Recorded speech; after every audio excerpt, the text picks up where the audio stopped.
encore jamais fait de mal, non? D'accord. Tu lui balances ça et aussitôt on t'étiquette potentiellement agressif à mon temps au pavillon des agités.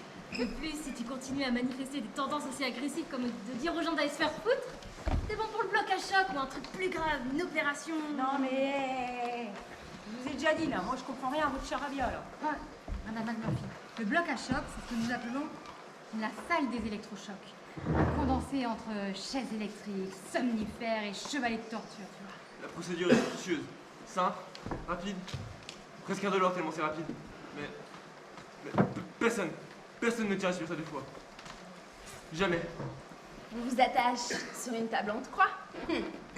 Quelle ironie. Mais au lieu d'avoir une couronne d'épines, on a le droit à une couronne d'étincelles. On vous touche les tampons avec une électrode. 500 volts d'électricité vous traversent le cerveau et d'un seul, vous voilà puni, aguerri pour cette hostilité qui vous pousse à les envoyer chier. Ah mais bordel, mais comment vous pouvez supporter ça? Ah, après les salades sur la démocratie intérieure qu'elle nous a sorti la vieille Ratchet. Je sais pas moi, régler ça par un vote. Par un vote? Dites-moi, qu'est-ce qui porterait dans ce vote? Je m'en fous, hein, sur n'importe quoi en fait. Putain, mais vous avez des tripes quoi, vous pouvez pas vous laisser posséder par elle.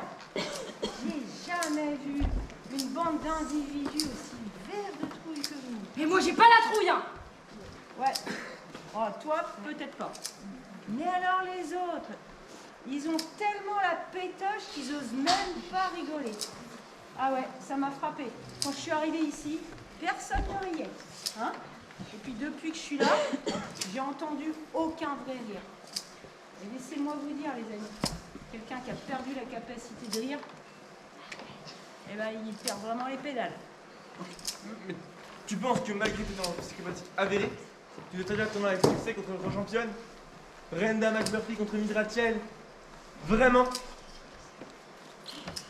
Bon, après tout, c'est pas mes oignons. Non, ce sont pas tes oignons, en fait. Et puis, j'ai pas trop envie qu'une enragée d'infirmière vienne me coller 3000 volts sur le ciboulot. Hein.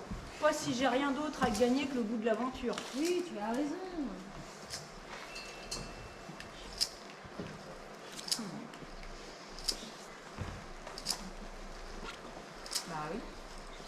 Bah oui, j'ai raison. Plus on avance. Bah oui.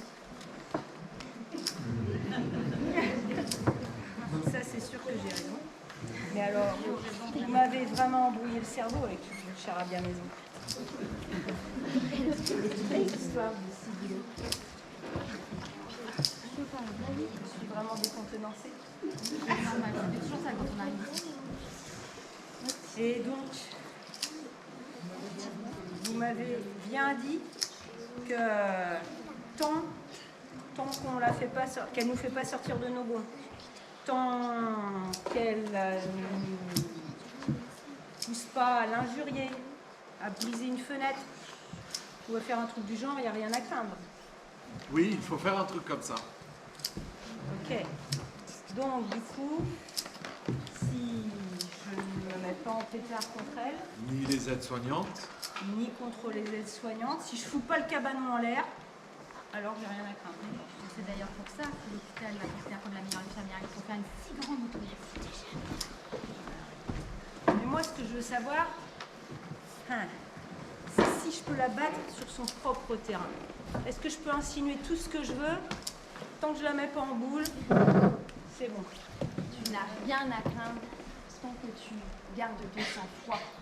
Si tu ne sors pas de tes goûts, si tu lui donnes aucun prétexte pour qu'on t'isole, que tu profites des bienfaits thérapeutiques de l'électrochoc, tu ne risques rien.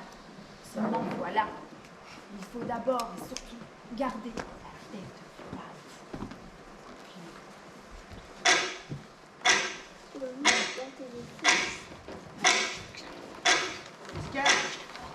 Zéling, encore une chose. Je suis ici parce que je le veux bien. C'est bien que je suis pas cinglée. Et ça me donne un sérieux avantage.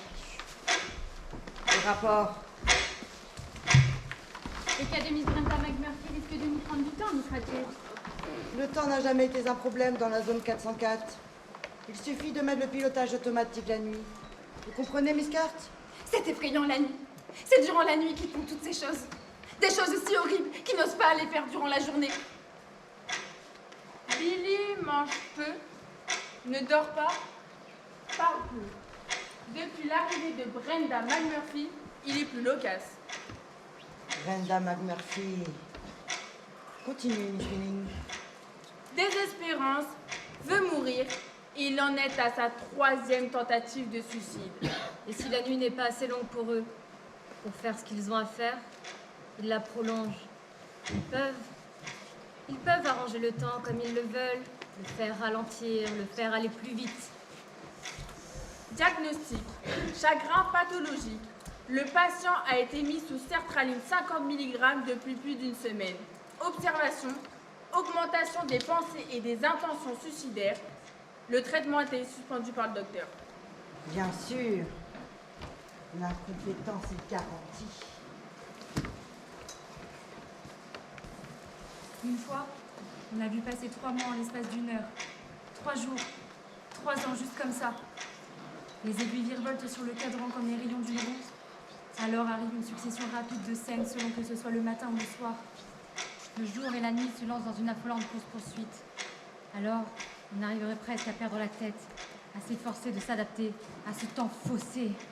Ce temps crée un terrible imbroglio de toilettes matinales, de petits déjeuners, de visites médicales, de déjeuners, de médicaments. Et la nuit dure 10 minutes. À peine a-t-on fermé les yeux que le cri de la lumière jaillit dans l'assommoir et fait redémarrer cette putain de bousculade. Le cycle normal de la journée se répète 20 fois en l'espace d'1 heure jusqu'à ce qu'elle constate que tout le monde atteint le point de rupture.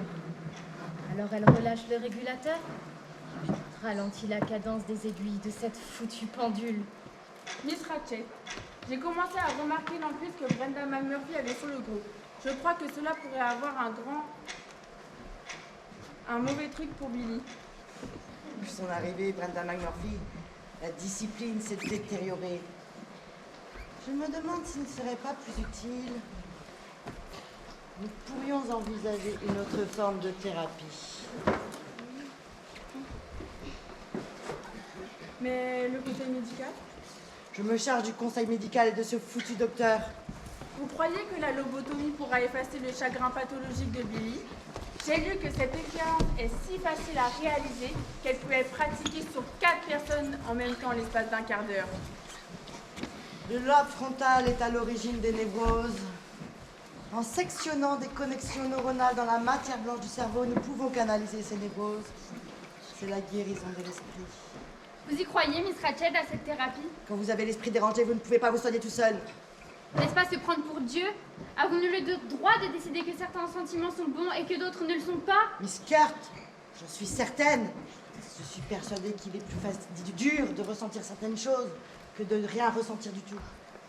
Devons-nous préparer la salle d'intervention pour Billy?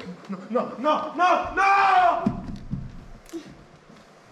Nous aviserons pour Billy. Continuez. J'ai le bilan de Mina, Miss Ratchet. Je vous écoute. Mina présente de multiples symptômes schizophréniques, ou peut-être même des troubles de l'humeur schizoaffective, avec des épisodes psychotiques. Elle souffre d'hallucinations paranoïaques